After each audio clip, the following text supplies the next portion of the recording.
Salam alaikum, bienvenue dans cette nouvelle vidéo. Aujourd'hui, nous allons faire les 3 derniers exercices de la série numéro 2 de l'algèbre 2. Alors, on va faire l'exercice numéro 12, 13 et 14. Comme toujours, recopiez les exercices et essayez de les faire avant de voir le corriger. Je vous laisse un moment pour recopier les exercices. Alors, on commence par l'exercice numéro 12.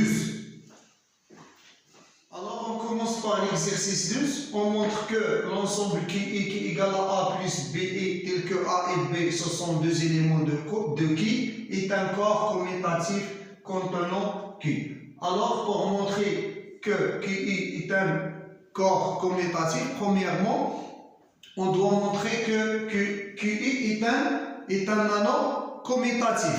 D'accord? Et pour montrer que QI est un anneau commutatif, on doit montrer que QI, mené de la loi additive, est un sous-groupe commutatif. Puis, on montre que la multiplication est distributive par rapport à la addition et aussi, elle est associative. Et on montre aussi que l'ensemble QI contient l'élément neutre, alors il y a plusieurs étapes. Alors parfois, si on remarque que l'ensemble étudié est inclus dans un ensemble usuel, alors il suffit de montrer, par exemple, si on peut remarquer que I est inclus dans l'ensemble C. L'ensemble des nombres complexes. Alors, il suffit de montrer que l'ensemble QI est un sous-corps de l'ensemble C. D'accord?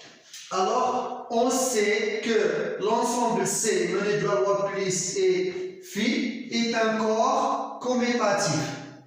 Donc, pour montrer que QI est un corps commutatif, et on a l'ensemble QI inclus dans C, c'est évident. Alors, donc, il suffit de montrer que l'ensemble QI est un sous-corps de C. Alors, pour montrer qu'un ensemble, par exemple, CA inclus dans un ensemble, un corps K, alors pour montrer que A est un sous-corps, alors il suffit de montrer, par exemple, que 1 de K appartient à A, premièrement. Deuxièmement, quel que soit x, y appartenant à A, on doit montrer que x moins y appartient à A et x, y appartient à A. Et dernièrement, quel que soit x appartient à A, son AA étoile, c'est-à-dire x différent l'élément neutre par rapport à l'addition, on doit montrer que x moins 1 appartient aussi à A. D'accord? Alors, on doit vérifier les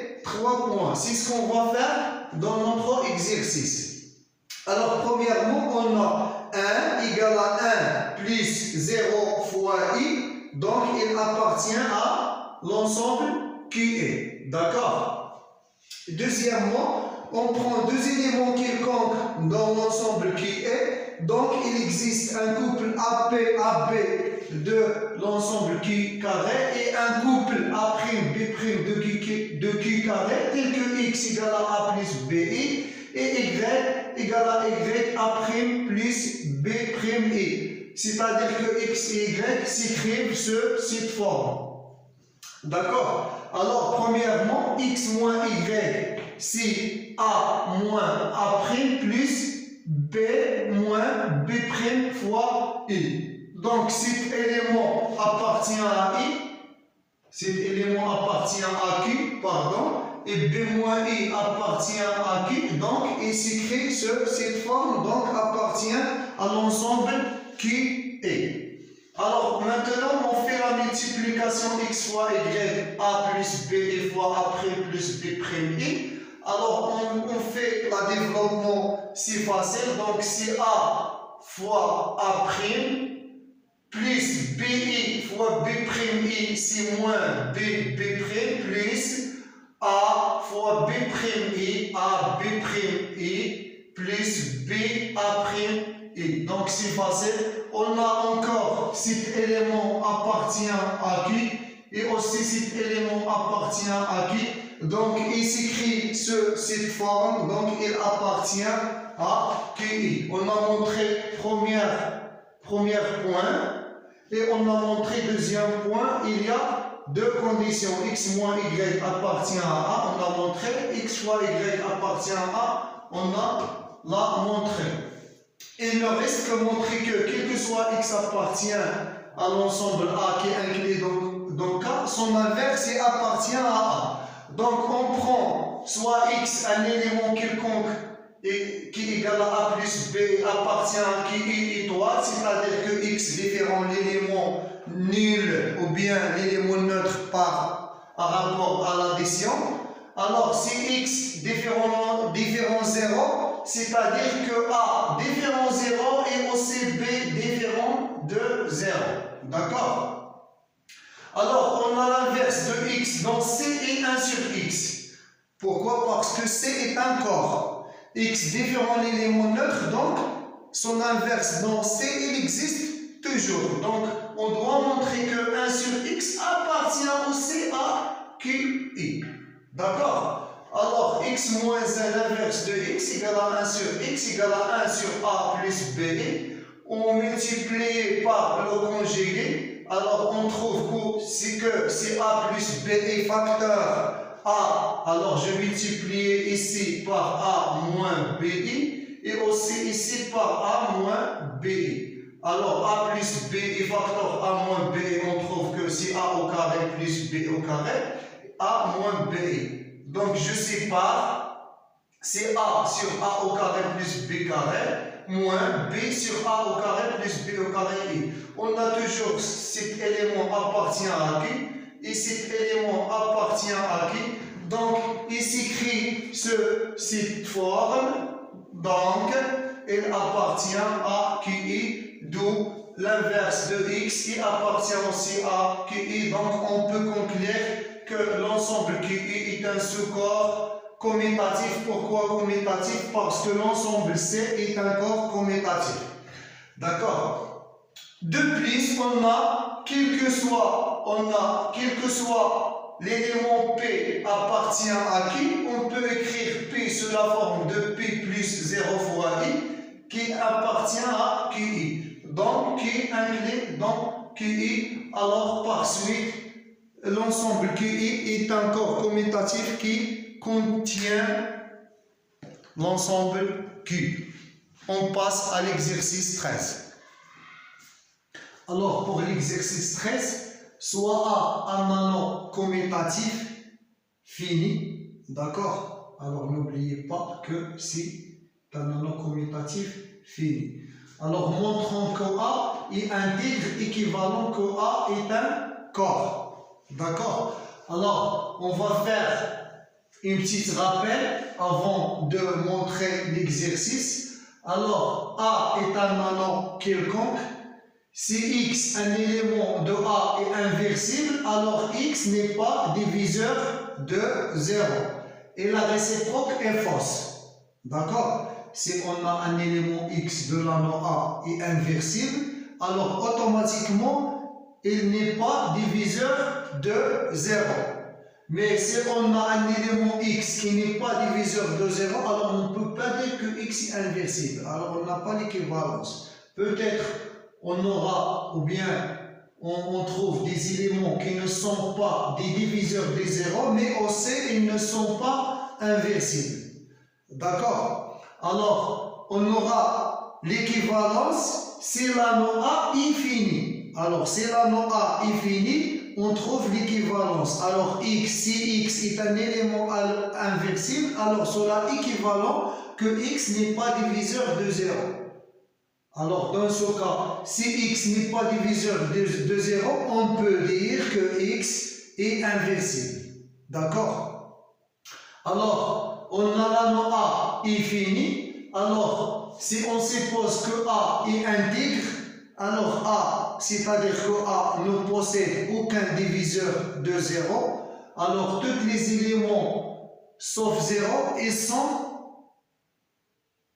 ils ne sont pas des diviseurs de 0, alors ils sont inversibles. Donc, I de A, l'ensemble des éléments inversibles de A, ce sont exactement A étoile, c'est-à-dire que A est un corps. D'accord? Et si on suppose inversement que A est un corps, alors, c'est-à-dire que tous les éléments de A, sauf l'élément neutre 0, ce sont inversibles. Et puisque tous les éléments sont inversibles, alors ils ne sont pas des diviseurs de 0. C'est-à-dire que A ne contient aucun diviseur de 0, c'est-à-dire que A est intègre. Alors, si on utilise ces théorèmes, alors la démonstration sera très facile. Mais on va essayer de faire la démonstration en même temps de ces théorèmes. D'accord? Alors, on va montrer l'exercice et on va montrer les propriétés de cet exercice. Alors, supposons que A est intègre et montrons que l'ensemble des éléments inversibles égale A étoile. Si on montre que l'ensemble des éléments inversibles de A est A étoile, alors on aura que A est un corps. D'accord? Alors, soit A appartient à A étoile, un élément quelconque de A étoile, et on considère l'application FA de A vers A telle que l'image de X et AX. Alors on a l'application FA est injectif. Pourquoi? Si on suppose X et Y, ce sont des éléments quelconques, ici de F de A, de l'ensemble de départ, tel que FA de X égale à FA de Y, alors cela implique que AX égale à Y. Attention, on ne peut pas simplifier ici par cas, parce qu'on ne sait pas si A est inversible ou non. D'accord? On ne peut pas simplifier, parce qu'on ne sait pas si A est inversible ou non. D'accord? Alors, AX égale à AY implique que AX moins AY égale à 0, c'est-à-dire que A facteur X moins Y, on utilise la distributivité de la loi multiplicative par rapport à l'addition, donc c'est A facteur X moins Y égale à 0. Puisque A est intègre et l'élément A appartient à A étoile, c'est-à-dire différent de 0, alors automatiquement que X moins Y égale à 0. Pourquoi? Parce que A intègre. A intègre implique que si on a A, X moins Y, implique que A égale à 0, ou bien X moins Y égale à 0. Puisque A différent de 0, alors forcément, X moins Y, ça va égal à 0. Donc, X égale à Y. Donc, l'application qu'on a considérée est injective. D'accord? Puisque la norme A est finie, alors une application d'un ensemble fini vers un ensemble fini qui ont le même cardinal, parce que A c'est A en même cardinal, alors injectivité implique surjectivité implique bijectivité. D'accord? Alors, puisque A est fini, alors l'application F de A est bijective. Qu'est-ce que ça veut dire bijectif? On a l'élément 1 appartient à A, d'accord, l'ensemble d'arrivée. Donc, il existe un unique antécédent A', puisque l'application FA est bijective, alors il existe pour chaque élément de A, il existe un unique antécédent de A tel que FA de X égale à Y. D'accord? Si pour quel que soit Y appartient à l'ensemble d'arrivée, il existe unique X de A de l'ensemble de départ tel que FA de X égale à Y. D'accord? Alors, puisque 1 appartient à A, l'ensemble d'arrivée, alors il existe un unique A' appartient à A tel que FA de A' égale à 1. C'est-à-dire que A' égale à 1. Donc, A est inversible et son inverse, c'est A'. Donc, A est inversible, c'est-à-dire que I de A, ce sont A étoile. Parce que ici, A quelconque. Alors, quel que soit A appartient à A étoile, A est inversible. C'est-à-dire que tous les éléments de A étoile, ce sont inversibles. Donc l'ensemble des éléments inversibles de A, si A étoile, implique que A est un corps. Inversement, si on suppose que A est un corps, alors quel que soit X appartient à A étoile, d'accord? A corps, c'est-à-dire que tous les éléments de A étoile se sont inversibles. Et si on a un élément inversible, alors n'est pas diviseur de 0. Alors, quel que soit X appartient à A étoile, X n'est pas diviseur de 0, c'est-à-dire que A ne contient aucun diviseur de 0, ce qui implique que A est intègre. Alors, on a utilisé la première propriété. Alors, démonstration de la première propriété, soit A un nom quelconque, alors X appartient à A étoile, un élément inversible. Qu'est-ce que ça veut dire un élément inversible? C'est-à-dire qu'il existe un unique, parce que l'élément inversible, il est toujours unique. Alors, il existe un unique X' appartient à A étoile, tel que X' égale à 1. D'accord? Alors, on va utiliser une démonstration par l'absurde. On suppose que X, alors X est inversible, on suppose que X est un diviseur de 0. Qu'est-ce que ça veut dire? Supposons que X est un diviseur de 0, alors il existe X second appartient à A étoile, c'est-à-dire X second différent de 0, tel que X second égale à 0. Alors, X second égale à 0, X' égale à 1, c'est-à-dire que X' plus X second égale à 1 plus 0, c'est 1. Donc, x' plus x second égale à 1. Je factorise par x. Alors, si x' plus x second égale à 1. C'est-à-dire que x' plus x second est l'inverse de x. Puisque l'inverse est unique, alors on trouve que x' plus x second égale à x'. C'est-à-dire que x' égale à 0, absurde. Pourquoi? Parce que x second appartient à A étoile, c'est-à-dire que x second différent de 0, on a trouvé que x second égale à 0. Donc x n'est pas diviseur de 0. D'accord? Alors on passe à l'exercice 14. Exercice 14, dernier exercice dans cette série. Alors on va montrer que si f est un sous-corps de l'ensemble Q mené de la loi plus I phi, alors f égale à Q. C'est-à-dire que le seul sous-corps de l'ensemble Q est Q lui-même. D'accord? Alors, premièrement, soit f un sous-corps de Q, alors c'est-à-dire que f est stable par la loi plus I, la loi phi, et que F inclut dans Q. Alors, il ne risque que montrer que Q inclut dans F. D'accord? Alors, premièrement, puisque 0 et 1 appartenant à l'ensemble F, alors, quel que soit n appartient à n, si n égale à 0, 0 appartient à F, alors n appartient à F. Si n différent de 0, alors on peut écrire n égale à 1 plus 1 plus 1, n fois. D'accord?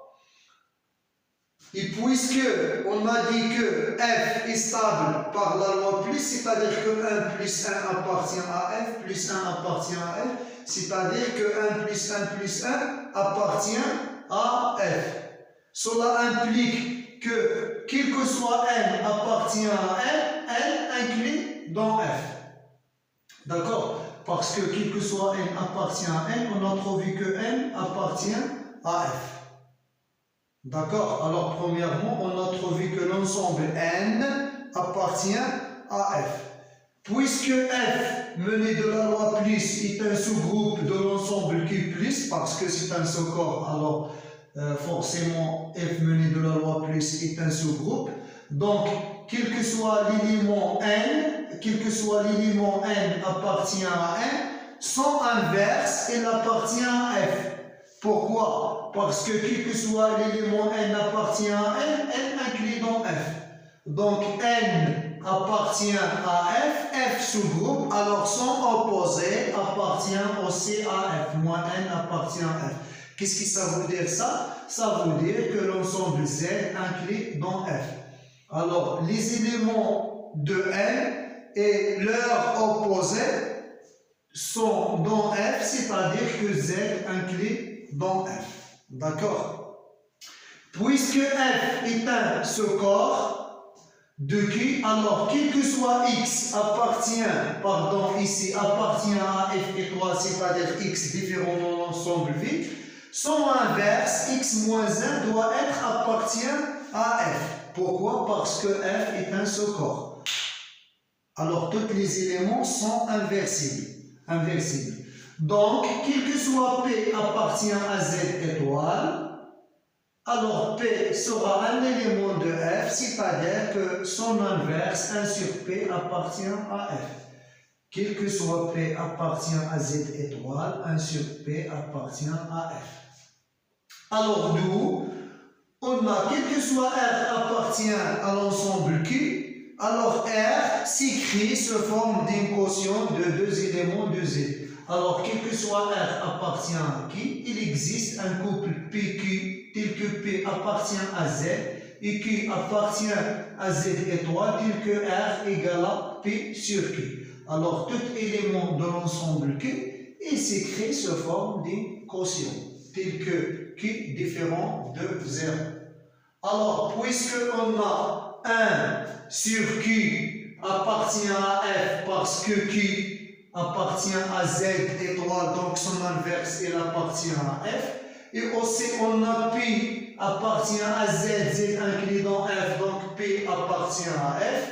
Et F est stable par la loi multiplicative, donc R qui est égal à P sur Q, c'est-à-dire P fois 1 sur Q appartient à F. Donc, on a montré que quel que soit R appartient à Q, R appartient à F, c'est-à-dire que Q inclut dans F. Alors, on conclut que Q égale à F parce que on a évidemment que F inclut dans Q. Double inclusion. C'est fini pour cette vidéo. À très bientôt.